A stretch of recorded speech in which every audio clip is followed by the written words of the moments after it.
Bien, buenas tardes. Ante todo, muchas gracias. He decidido ilustrar la portada con esta estela que quizá conozcan. Es un relieve encontrado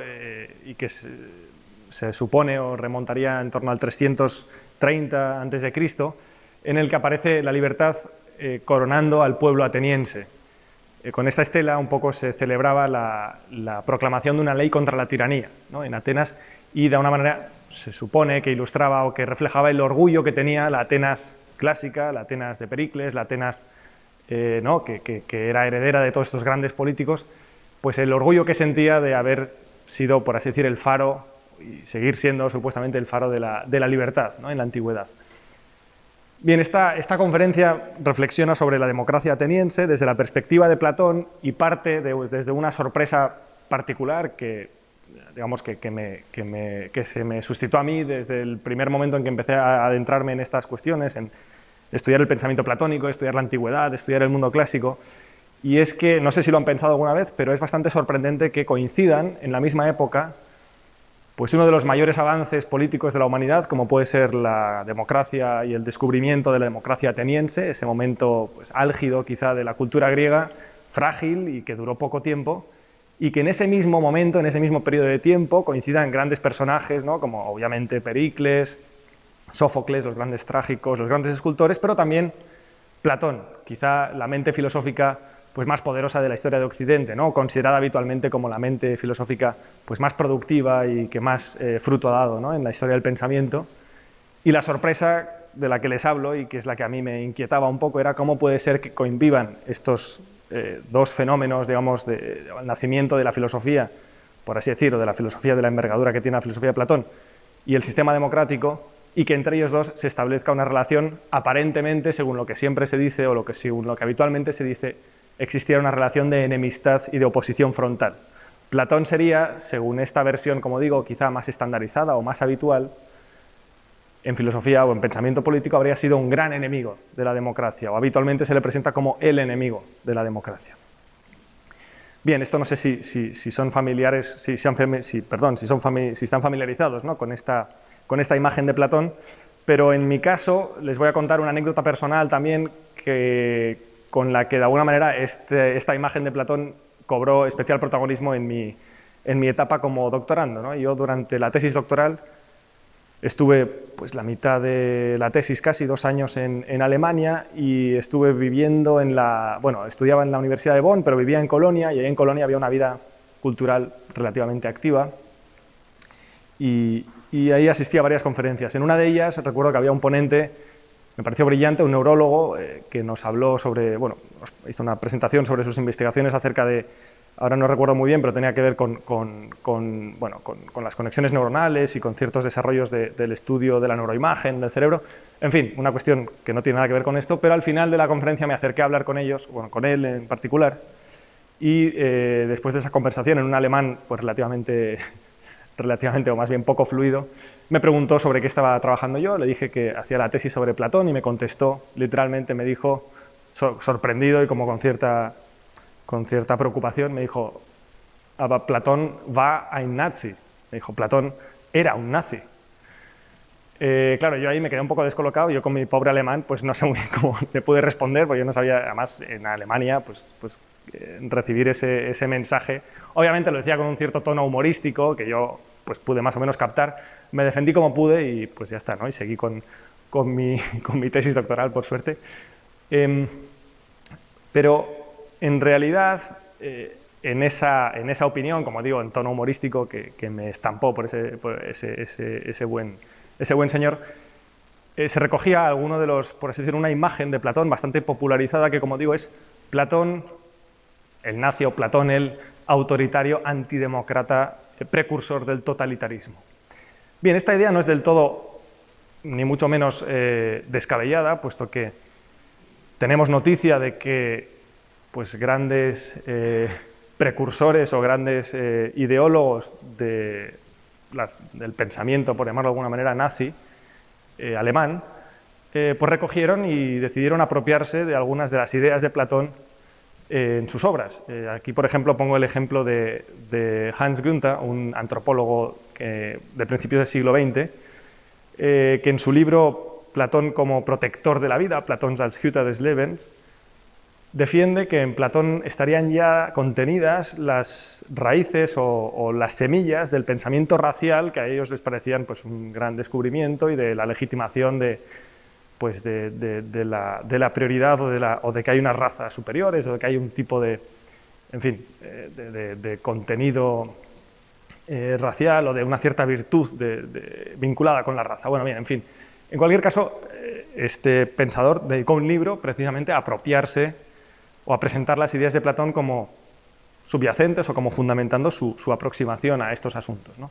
Y sabemos además que dentro de la ideología ya propiamente nazi, pues a veces se apelaba a Platón, ¿no?, para formular pues, el que era, por ejemplo, el Führerprinzip, ¿no?, la idea de que tiene que haber un líder que conozca la virtud y que conduzca al pueblo, y esto se pretendía relacionar de manera obviamente bastante grotesca y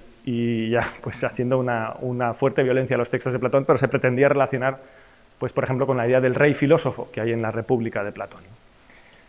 Bien, en fin, como digo, insisto en que, por un lado, históricamente la tesis de que Platón habría sido precursor de ciertas ideologías totalitarias y antidemocráticas no es descabellada, puesto que conocemos y sabemos de hecho, ¿no?, y que así ocurrió, al menos así fue interpretado por ciertas corrientes, pero además tenemos también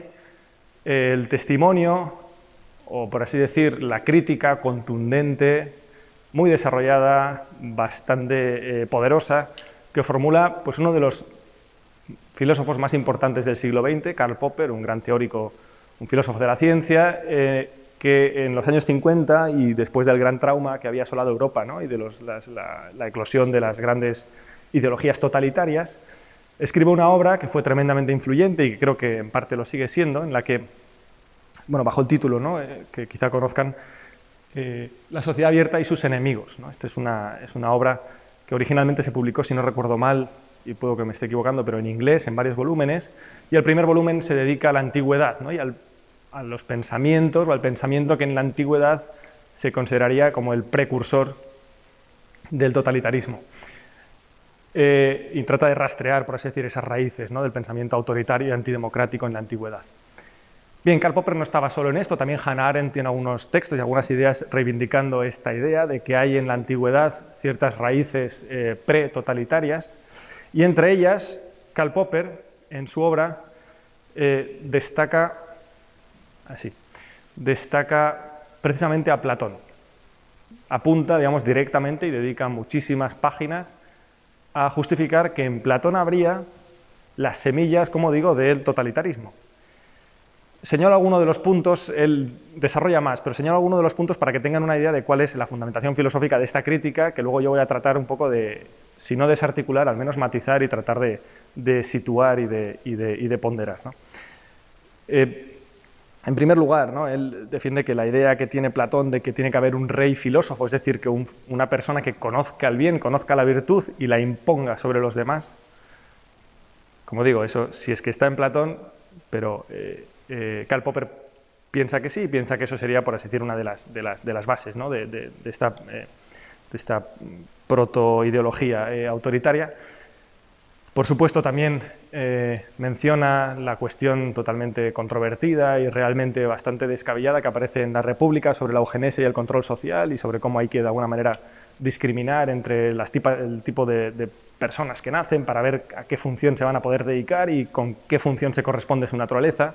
Y, digamos, es una versión, digamos, como digo, muy descabellada, que leída literalmente, obviamente, da lugar bueno, pues es escalofriante, ¿no? Y Popper, pues obviamente, la lee de manera muy literal y trata de pretender, pues que eso, de nuevo, habría sido uno de los orígenes que, como hemos visto, algunos de los nazis habían apropiado dentro de su propia ideología y estarían, como digo, en esas raíces, ¿no?, del totalitarismo. De nuevo, también se fija él en una cuestión quizá menos conocida de Platón, pero en la República Platón parece abogar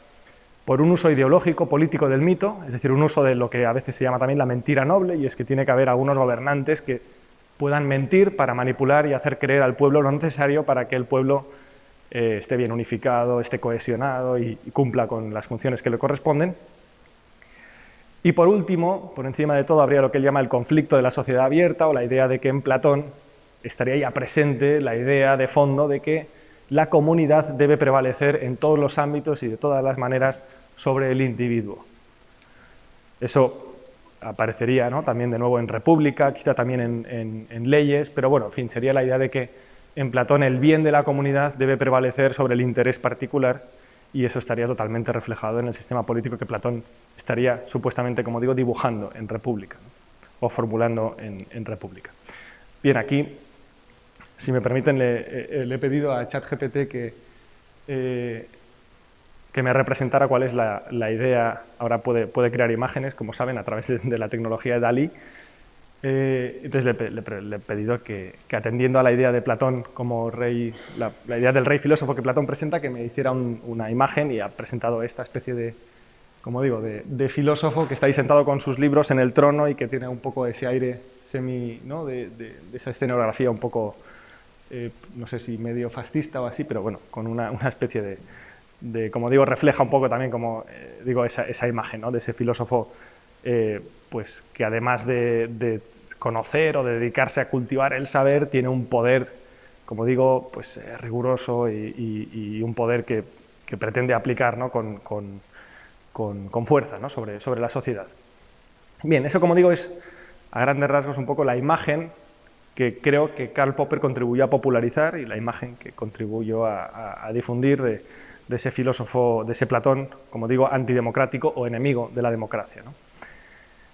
Bien, yo en lo que sigue, en esta conferencia, voy a tratar de, como digo, no acudir, por así decir, o no tratar de formular un contramito, no voy a defender que Platón es el origen del pensamiento democrático, ni que Platón sea un héroe de la democracia, ni que esto que dice aquí Karl Popper sea rotundamente falso, puesto que hay textos en los que parece que Platón,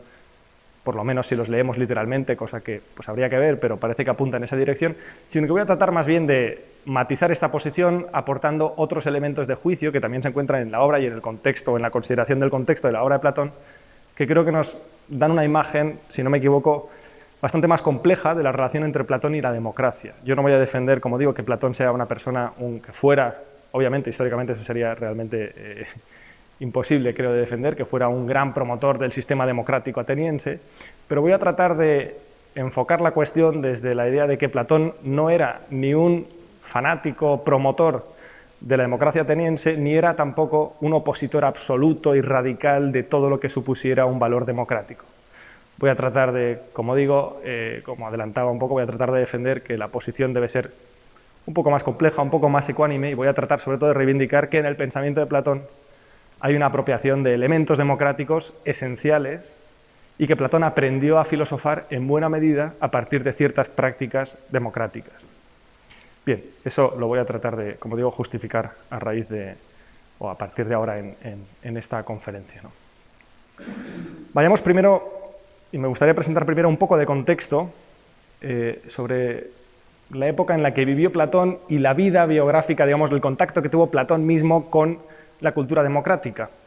Aquí les ilustro una imagen. Claro, obviamente no tenemos imágenes de Platón joven, tenemos únicamente bustos de Platón, de ese Platón barbudo, serio, grandote. No tenemos imágenes de Platón de niño, obviamente nadie sabía de niño que Platón iba a ser Platón. Y lo que sí tenemos es alguna imagen, pocas, pero de cómo era un niño del Atenas del siglo V, del siglo IV, y aquí tenemos una cerámica que se encontró en la tumba de un niño y que presumiblemente suponemos que representaba a ese niño, donde está él intentando aprender a tocar la lira. Y es que la música era, como se sabe, una de las principales herramientas educativas que se enseñaba a los niños aristócratas de las familias atenienses. Platón sabemos que era hijo de una familia aristocrática y sabemos, por lo tanto, que se educó en la poesía, en el teatro, leyó a Homero, leyó los grandes, ¿no?, probablemente, no, eso tenemos más dificultades, pero en principio también la poesía griega, aprendió la gimnasia griega, aprendió, como digo, ¿no?, la música griega, que es muy importante en la obra de Platón, y en ese sentido Platón sabemos que como hijo de una familia aristócrata que era una persona pues, que recibió una educación cultural muy intensa y que se benefició culturalmente de la educación del periodo culturalmente más poderoso de la Grecia clásica, ¿no? Y que, por así decir, como demuestra él en sus obras, tiene un conocimiento muy profundo de la música, del teatro, de la literatura griega. Bien, la familia de Platón tiene mucho que ver con la democracia, y eso es algo que quizá a veces no se sabe de manera tan clara, porque su padre biológico, Aristón, es descendiente de Solón y parece que, representa más bien la clase quizá aristocrática y quizá parece, no se sabe muy bien, pero quizá tenía ciertas tendencias a lo mejor más a favor de la oligarquía. En cualquier caso, su padre muere pronto y ya en la niñez, adolescencia, la madre de Platón, Perictione, se casa con Pirilampes, que es un gran amigo de Pericles, pues embajador de Atenas,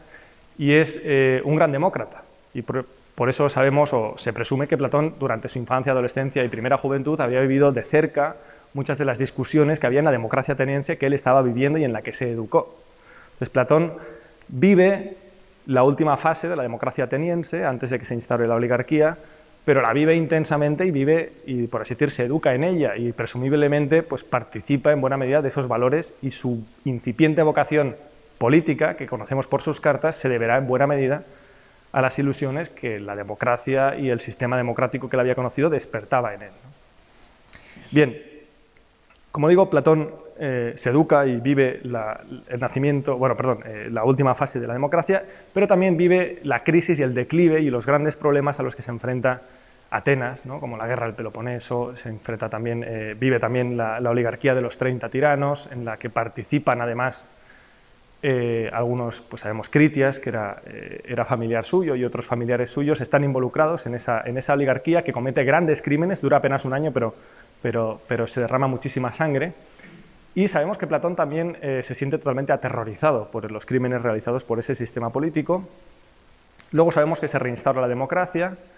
y que en esa reinstauración de la democracia ateniense Platón parece depositar ciertas esperanzas políticas, incluso él parece que, por los testimonios que tenemos, quería dedicarse a la política.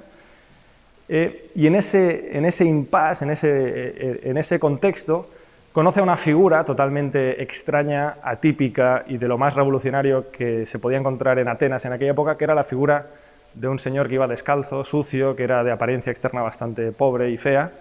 que era Sócrates, ¿no? el gran filósofo, el gran padre de la filosofía occidental, Sócrates. Bien, el encuentro con Sócrates a Platón le cambia la vida, al parecer, le supone para él un cambio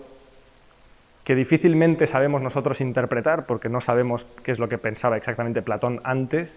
Lo que sí sabemos es lo que ocurrió con Platón después, ¿no? Si lo vemos de manera negativa, a través de los ojos de Nietzsche, lo que sabemos es que lo que consiguió Sócrates es pervertir al mayor de los dramaturgos que tenía Atenas y convertirlo en un aburrido y degenerado filósofo, ¿no? Platón en sus obras despliega un talento artístico descomunal, pero que dedica y decide invertir completamente en el cultivo de la filosofía. Esa es la gran culpa que Nietzsche atribuye a Sócrates, y que, para los que en cambio consideramos que la filosofía tiene algo bueno que aportar, pues al revés, quizá lo vemos con una óptica más positiva, ¿no? En cualquier caso, Sócrates tiene un impacto directo, como digo, en la vida y en la vocación filosófica de Platón, un impacto que no se reduce, sino que se aumenta y adquiere unos tintes bastante dramáticos cuando Sócrates, como saben, es condenado por la recién reinstaurada democracia ateniense, acusándole de haber sido él uno de los causantes de la gran corrupción de Atenas, que habría provocado que algunos de sus discípulos hubieran sido parte, ¿no?, de esos gobiernos oligárquicos criminales, ¿no? Bien, a Sócrates se le asocia con esta decadencia ateniense, se le somete a un juicio bastante dudoso en cuanto a sus procedimientos, etcétera, pero en cualquier caso es condenado a muerte, y Sócrates finalmente, pues como se sabe, ¿no?,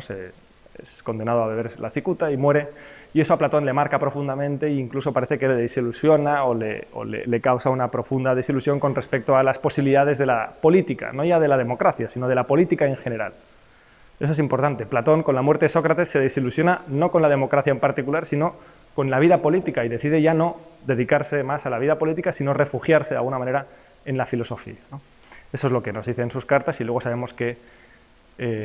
viaja y sigue, digamos, educándose hasta que vuelve a Atenas y funda la academia, ¿no?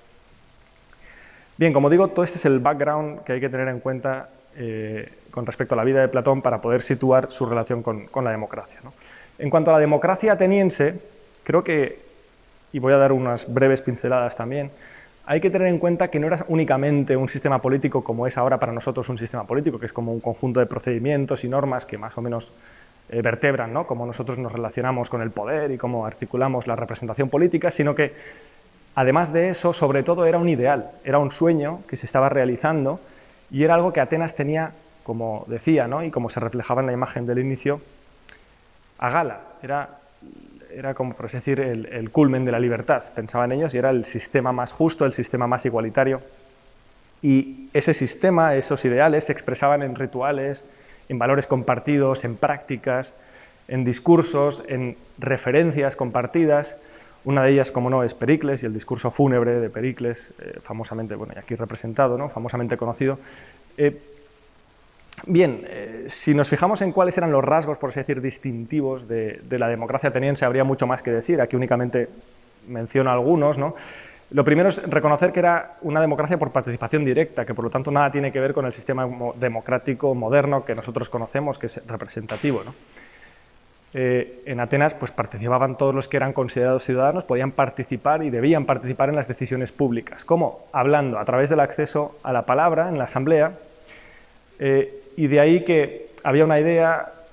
y que también forma parte esencial de la democracia ateniense, que es la igualdad política, la isonomía y la isegoría, es decir, la igualdad ante la ley y también la igualdad ante la posibilidad de participar en el ágora, de hablar, la igualdad en el poder de usar la palabra. La idea es que todos podían hablar, todos podían participar, todos podían reflexionar en común y tomar parte en las decisiones que decidían el destino de la polis. Tenía un conjunto de instituciones claves que quizá conozcan, ¿no?, como la Asamblea Popular, el Consejo de los 500, los tribunales populares, como el que condenó a Sócrates. Tenía a gala también el valor, quizá uno de los valores que para nosotros, pues, quizá, no lo sé, quizás es menos conocido, pero en Atenas clásica era central, que era la parresía o la libertad de expresión, la franqueza en la palabra, la apertura en la palabra, es decir, la libertad para manifestar y abrir la propia mente ante los demás, ¿no?, sin miedo y sin posibilidad de castigo. Este valor lo destaco especialmente porque Sócrates, en alguno de los diálogos de Platón, dice que no quiere irse de Atenas, aunque eso le suponga quedarse y morir, porque solo en Atenas existe este valor. Únicamente en Atenas uno puede manifestar libremente lo que piensa, decir y abrir libremente su mente. Bien, además, y para mencionarlo únicamente, pero dejarlo dicho, la democracia ateniense no era un sistema como a nosotros quizá a veces en su versión idealizada nos pueda parecer. En la democracia ateniense había ciertas excepciones y ciertas personas que no se consideraban ciudadanos, ciertas personas para nosotros, pero que para los griegos parece que no tenían el título, o al menos para los atenienses no tenían el título, cierto, de personas como sabemos, ¿no?, las mujeres y los esclavos. Pero además hay una contradicción bastante flagrante en la política ateniense, y es que así como era internamente democrática, con respecto a los demás pueblos de su época, Atenas desplegó una política tremendamente imperialista y en muchos signos antidemocrática. Bien, hasta aquí un poco el contexto en el que creo que puede ayudar a situar la figura de Platón, la democracia ateniense que Platón vive y contra la que Platón, a partir de cierta época de su producción filosófica, empieza a reaccionar. Platón, probablemente siguiendo la estela de su maestro, de Sócrates, empieza a reaccionar en distintas obras a estos valores, a estas prácticas, a este conjunto de, como digo, referencias compartidas que había en su ciudad, para dialogar con ellas, tomar posición respecto de ellas, criticar las que son criticables y asumir y desarrollar las que considera valiosas. Platón guarda una estrecha relación con la democracia, pero como decía al principio, no debe, o creo que no debe leerse o interpretarse esa relación en una única dirección, no debe leerse, creo, o al menos exacerbar o exagerar la crítica de Platón con respecto a la democracia, nos hace perder el punto de vista, y por eso aquí marco, aunque sea una cuestión mínima, pero en negrita la I, porque lo relevante aquí es que Platón tuvo una relación profunda en dobles o en varias direcciones con la democracia, ¿no?, como decía. Si tuviéramos que decirlo, o si tuviera que formular cuál es, creo yo, la toma de posición o la postura con respecto a este tema que mejor hace justicia al pensamiento de Platón sobre la democracia, creo que es esta, que he anticipado ya, y es que Platón dialoga con esta forma de vida política y comunitaria descubierta o planteada por primera vez en la Atenas clásica, y en ese diálogo creo que hay dos vectores fundamentales que permiten entender la posición de Platón con respecto a la democracia. El primero es crítico. Obviamente un filósofo siempre es crítico con respecto a aquello que tiene delante, y siempre crítico significa que analiza y destaca aquellos, sobre todo, excesos, exageraciones, unilateralidades, simplificaciones, riesgos, peligros, en fin, un filósofo es incómodo, por eso Sócrates, de hecho, es condenado, porque el filósofo no se queda con la apariencia, ni se queda con lo que se dice o lo que se piensa, o lo que se tiene que pensar, o con lo que parece que hay que pensar, sino que el filósofo trata de, incisivamente, o al menos idealmente, preguntarse por cómo son las cosas realmente. ¿Esto funciona? ¿Esto no funciona? ¿Esto realmente es justo o no es justo? ¿Bajo qué criterios decimos que es justo y no lo es? ¿Quién está aquí imponiendo su poder y quién es el que lo está recibiendo y lo está sufriendo? Etcétera, etcétera, etcétera. El filósofo hace preguntas incómodas que muchas veces no quieren ser escuchadas, pero forman parte de su vocación y su dedicación el plantearlas y el atreverse a plantearlas abiertamente, ¿no? Bien, eso por un lado, y ahí tenemos, como digo, ese primer vector crítico, eminentemente filosófico, que tiene la posición de Platón con respecto a la democracia. Pero además hay otro vector que es, como digo, el que menos se destaca habitualmente, y es el vector en el que un filósofo lo que hace, y en el caso de Platón de manera muy paradigmática, es extraer de todo lo que tiene alrededor aquellas partes o potencialidades o aspectos que pueden dar especial riqueza a su reflexión y que pueden ayudar a hacer más compleja su toma de posición con respecto al mundo, con respecto a la vida, con respecto a la comunidad. En ese sentido, Platón lo que hace, si no me equivoco, y voy a tratar de justificarlo un poco más, es adoptar, extraer, apropiarse de algunos valores democráticos que ve que son especialmente funcionales para desarrollar aspectos clave de la vida humana y que conducen a la plenitud tanto individual como comunitaria. Insisto, creo que Platón se apropia de valores democráticos, en su obra creo que es clarísimo, y voy a tratar de mencionar algunos ejemplos, que considera que son fundamentales para llevar a cabo ciertas actividades, ciertas operaciones, sin las cuales la vida humana, individual y colectiva, no se puede desarrollar adecuadamente. Bien, vamos a ver primero, y voy a centrarme primero en repasar o mencionar alguna de las críticas que hace Platón a la democracia. Voy a tratar de destacar cuáles son, por así decir, esos puntos que Platón considera que la democracia ateniense no resuelve adecuadamente. Cuáles son aquellos puntos de la vida comunitaria que el sistema político democrático no resuelve. Aquí he decidido ilustrar este elenco de críticas con una imagen, bien, un tanto grotesca, pero que ilustra un pasaje de República. Hay un pasaje en la República de Platón en la que Platón compara el Estado con un navío, con un barco, y dice, ¿qué ocurriría si en ese navío los tripulantes que nada saben de navegación, es decir, nada saben de las estrellas y nada saben de cómo orientarse en el mar, ni nada saben de los vientos, porque ellos, pues uno es el que se ocupa de los remos, otro se ocupa de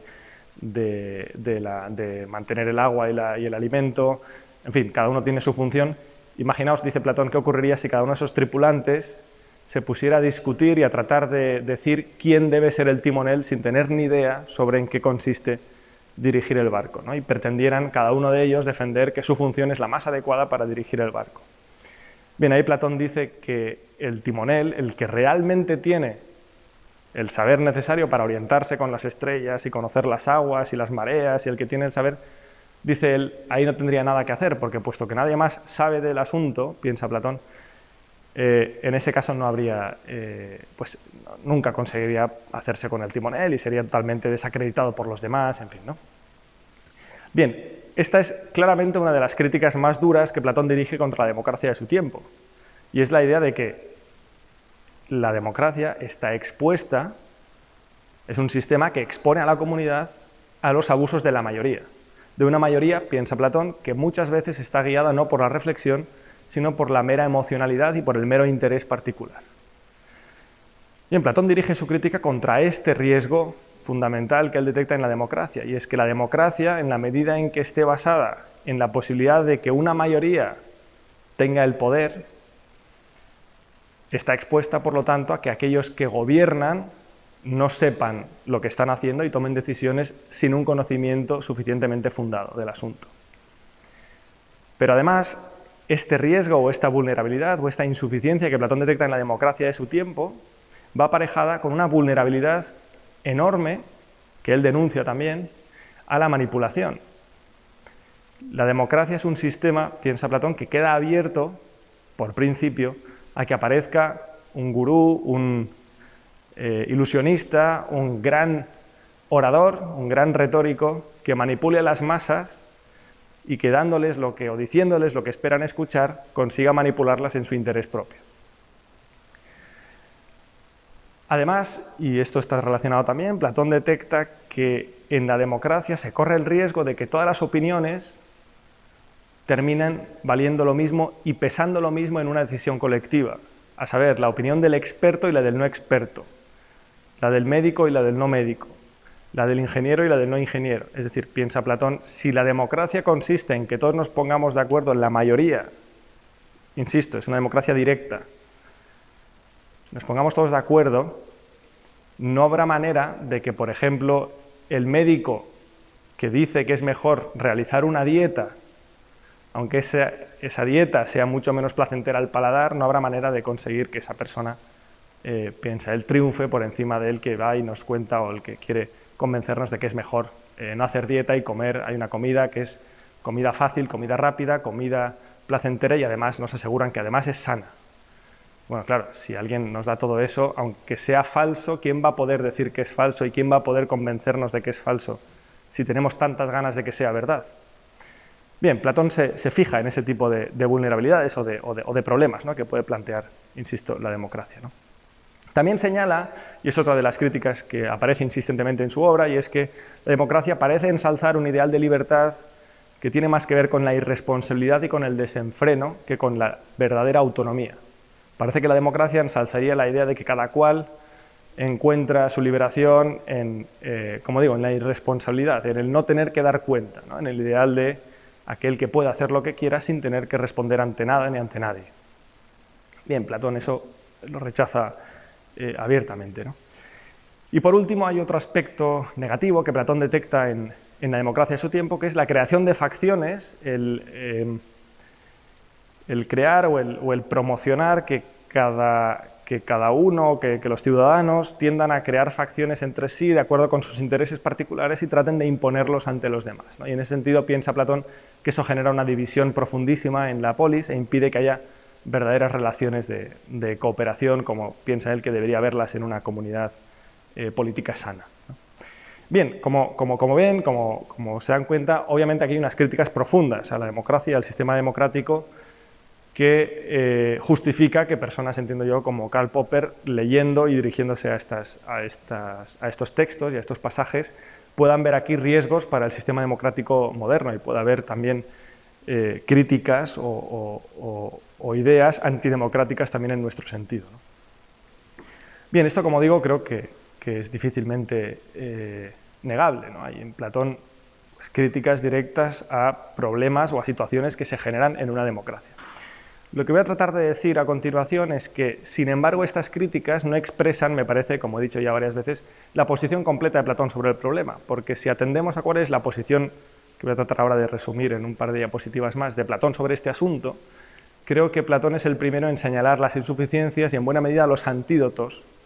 para un sistema democrático. Es decir, desde esa perspectiva, como ahora trataré de enunciar, Platón podría ser visto como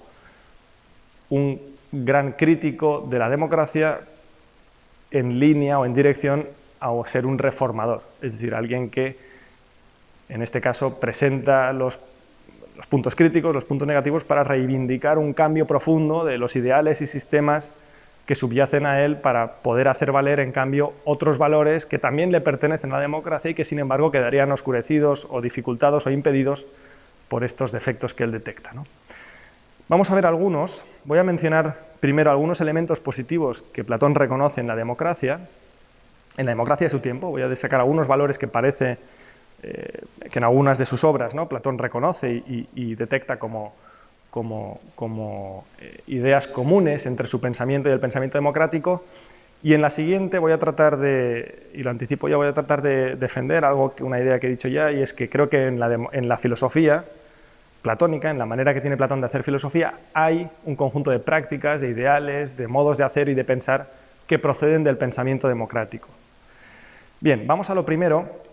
que pongo aquí. Aquí menciono, he decidido listar, ¿no?, algunas de las obras de Platón, por si alguien quiere ir y verlas, donde creo que aparecen reflejados o reflejado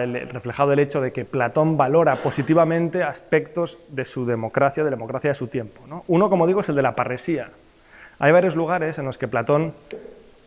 por boca de Sócrates, que es el personaje de sus diálogos, hace elogios y alabanzas de la parresía. Aquí no he puesto el Critón en el primero, pero también en el Critón aparece, ¿no? Como digo, la idea de que la parresía, como valor político, es algo beneficioso para los individuos que forman parte de esa comunidad. El poder hablar con franqueza y expresar lo que uno piensa sin temor a ser castigado, y que eso sea un valor que la comunidad defiende como propio, es decir, un lugar de encuentro en el que todos los ciudadanos puedan verse realizados o ver realizado su carácter político, eso para Platón es algo eminentemente positivo, y así lo reconoce, y en ningún lugar es criticado, ¿no? Bien, hay también otro aspecto central de las ideas de Platón que es profundamente democrático, y es, o en el sentido de que coincide o es connatural también con la democracia de su tiempo, y es la crítica a la tiranía, la crítica al tirano. En muchos lugares de su obra, Platón reconoce que en su tiempo conviven los defensores de la democracia muchas veces con personas que alaban la vida de los tiranos, que piensan que ser un tirano es lo que realmente merece la pena en la vida y que la felicidad sería algo así como poder llegar a convertirse en un político todopoderoso que pueda hacer lo que quiera. Bien, Platón critica duramente el ideal tiránico y critica duramente el político tirano, es decir, cualquier político que pretenda adueñarse del poder de esa manera y, por así decir, ¿no?, dirigir la polis de acuerdo con sus intereses particulares. Eso es lo esencial, lo que Platón llamaría aquí tiranía, y es lo que critica de manera fundamental y radical, ¿no?, en su obra, y en eso, de nuevo,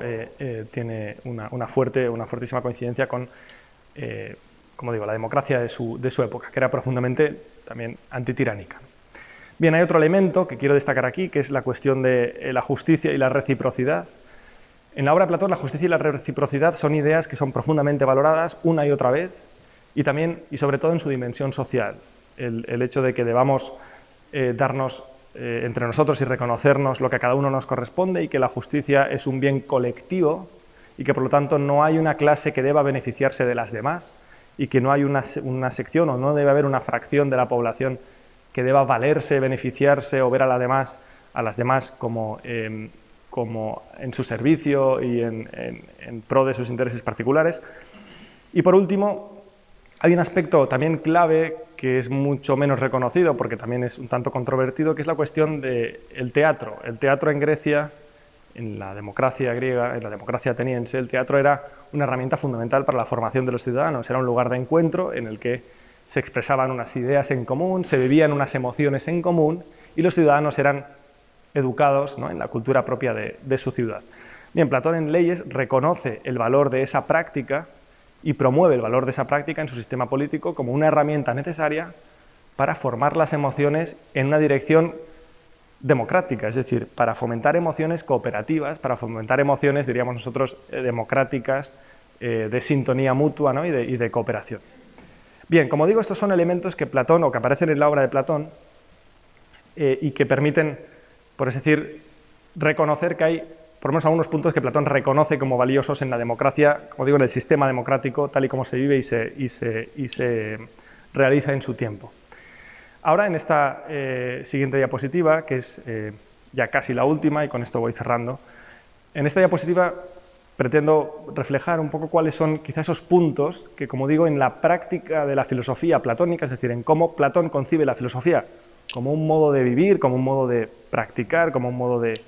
ejercitarse, recoge ideales propios de la democracia ateniense y los incorpora y, por así decir, concibe su propia filosofía y lo que significa filosofar para Platón desde un punto de vista en buena medida democrático. Y me explico. He hablado ya de la parresía varias veces, pero para Platón decir lo que uno piensa, manifestar lo que uno piensa, es un modo de llegar a conocer la verdad. Eso aparece en el Menón, eso aparece en el Gorgias, eso aparece en varios lugares. Hacer un esfuerzo por saber lo que uno piensa para poder manifestarlo es una de las vías de acceso, piensa Platón, más originarias, más propias a la verdad. Eso en realidad, como si uno lee los diálogos de Sócrates, los primeros diálogos de Platón, ¿no?, los que se representa a Sócrates hablando, eso en realidad es una práctica muy difícil, llegar a decir y llegar a saber lo que uno realmente piensa para poderlo manifestar y para poder intercambiar la opinión. Eso realmente es una práctica tremendamente difícil, piensa Platón, y la filosofía en buena medida es una búsqueda de lo que ya sabemos, pero hemos olvidado que sabemos, ¿no? Y en ese sentido es un autoexamen y es una búsqueda profunda de lo que conocemos, de la verdad que de alguna manera nos es connatural y que podemos llegar a manifestar, ¿no? Bien, en relación con esto, como se ve, Platón, y como entiendo que es relativamente conocido, Platón es un filósofo del diálogo. Platón, esto es muy curioso, como Platón supuestamente antidemocrático habría decidido transmitir y comunicar su filosofía no a través de tratados, ni a través de sistemas, ni a través de grandes proclamas, sino a través de obras dialogadas en los que a lo que asistimos es a un teatro de ideas, a un intercambio de ideas, a un intercambio de opiniones, de críticas y de autocríticas y de confrontaciones y refutaciones, en las que muchas veces uno termina y no sabe qué es lo que tiene que pensar. Eso ocurre por lo menos en 7 o 8 diálogos platónicos. Uno termina de leer la obra de Platón y no sabe cuál es la respuesta a la pregunta. Y no la sabe porque no se encuentra y porque Sócrates y los filósofos y las personas que están ahí dicen no la hemos encontrado. ¿Qué hemos ganado, por lo tanto, con eso? Nosotros, al menos mis alumnos, suelen decir nada, nos hemos quedado como estábamos. Pero cuando uno lo piensa y reflexiona, se da cuenta que al hacer el camino y al intercambiar las opiniones y hacer el esfuerzo por tratar de entender lo que dice el otro y tratar de ver si es válido y poner a prueba tus propias opiniones, comparándolas con la de los demás, quizá en ese camino has aprendido mucho más que si alguien te hubiera dado una respuesta definitiva y sistemática y un tratado que tuvieras que aprenderte de memoria, ¿no? Bien, Platón va en esa línea. Platón no solo va en esa línea, sino que toda su filosofía la comunica de esta manera y llega a decir, en el Sofista, por ejemplo, es una obra de madurez, que pensar no es sino dialogar con uno mismo. Es decir, criticarse a uno mismo continuamente, poner en duda lo que uno piensa para ver hasta qué punto es sólido y merece crédito, para ver de dónde ha sacado esa opinión que da por tan verdadera, no vaya a ser que haya dado por supuesto algo que en realidad no tiene fundamento suficiente para sostener. Bien, como digo, esta idea de la igualdad, la equidad, la autocrítica, son ideas profundamente democráticas que vertebran la democracia ateniense desde su nacimiento y que se tienen a gala como grandes valores democráticos de Atenas, ¿no? Hay también otro aspecto de la filosofía de Platón, quizá menos conocido, que es que la filosofía también se concibe como una práctica de la deliberación. Aprender a vivir es aprender a deliberar, eso se dice en el Critón, se dice en el Gorgias, pero consiste en aprender a ponderar los bienes que hay en juego y aprender a tomar decisiones no sobre la base de una emoción sobrevenida ni sobre la base de opiniones que proceden del exterior y que tomo de supuestas autoridades, sino aprender a decidir sobre la base de mi deliberación, de mi consideración de cuál de las mejores opciones que tengo responde a un argumento mejor. Bueno, eso es una práctica que se hacía en Atenas, que se hacía en la asamblea y que se pretendía hacer en la asamblea. Muchas veces era manipulada por terceros, muchas veces era manipulada por intereses espurios. Pero Platón toma de ese valor precisamente la idea de que el criterio de una buena decisión debe ser la buena deliberación, una deliberación bien desarrollada. Ese es un ideal profundamente democrático. Insisto que, como digo, Platón también toma y adopta, ¿no?, de Atenas. Y cree Platón, y lo dice textualmente en varios diálogos, que la justicia, es decir, la verdad moral, lo que para un griego, para Platón y para Aristóteles sería la verdad práctica, eso se obtiene en buena medida a partir de una consideración racional del curso de acción, ¿no?, y de los bienes que hay en juego. Bien, esto, como digo, es un ideal profundamente democrático. No se obtiene de la tradición, no se obtiene de lo que dicen los mayores ni lo que procede de los mitos o de las tradiciones religiosas. Se obtiene de la deliberación racional, de la consideración por igual de todas las ideas que hay a disposición para ver cuál de ellas es la que racionalmente merece más crédito. Bien, eso, como digo, vertebra y es uno de los pilares fundamentales de la filosofía platónica y es profundamente un ideal democrático, ¿no? Bien, y por último hay también un ideal cooperativo que atraviesa todos los diálogos de Platón y que en algunos es explícitamente formulado, como en el Protágoras y como sobre todo en el Gorgias, y es la idea de que para poder actuar en común y dialogar debes reconocer al otro la posibilidad de que te corrija y de ser superior a ti. Eso es algo, insisto, profundísimamente democrático. La idea de que no hay nadie que sea superior a los demás, sino que es la verdad la que de alguna manera tiene que terminar imponiéndose, pero no la mía ni la tuya, sino la que en común podamos encontrar. Ese es el ideal de verdad y ese es el ideal de cooperación que funda lo que Platón llama aquí la amistad genuinamente filosófica, que es precisamente una amistad, en este sentido, profundamente cívica. Es un lazo que se construye sobre la idea de un esfuerzo y una búsqueda común, de un acuerdo, y esa palabra se repite muchísimas veces en la obra de Platón, un acuerdo, algo que acordemos y de lo cual los dos podamos encontrar referencia y podamos sacar una orientación vital. Un signo de la verdad es, para Platón, un signo profundísimo de la verdad, no es que la haya obtenido alguien que es filósofo, sino que la haya obtenido alguien en común con otro alguien, pensando los dos sobre cuál es la mejor respuesta a este problema. Por eso cuando se habla del rey filósofo hay que vigilar, porque el rey filósofo en Platón es un elemento que aparece en la República, bastante curioso y extraño, pero que si no es introducido en este marco de diálogo y de conversación productiva y crítica, igualitaria, etcétera, no tiene ningún sentido dentro de la obra de Platón, ¿no? Y si uno lee la República encontrará que esa perspectiva está presente también detrás del rey filósofo, ¿no? Bien, quiero terminar con una cita de Platón que pone en boca de Sócrates, que es este personaje, ¿no?, que veis aquí, que ven aquí representado, aquí dialogando con Diotima y en presencia de un joven Alcibíades, porque creo que representa también y sobre todo cuál es el paradigma de político y de política que tiene Platón. Platón nunca dejó de ser socrático, esa es por lo menos la convicción a la que yo he llegado, y por eso Platón piensa que el político verdadero es Sócrates, es decir, la persona que se lanza a la calle sin intereses espurios, por así decir, sin buscar riqueza, sin buscar poder, sin buscar nada a cambio, sino únicamente movido por el afán de justicia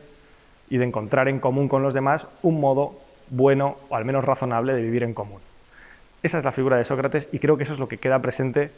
si uno lo rastrea y sigue leyéndolo y le da su tiempo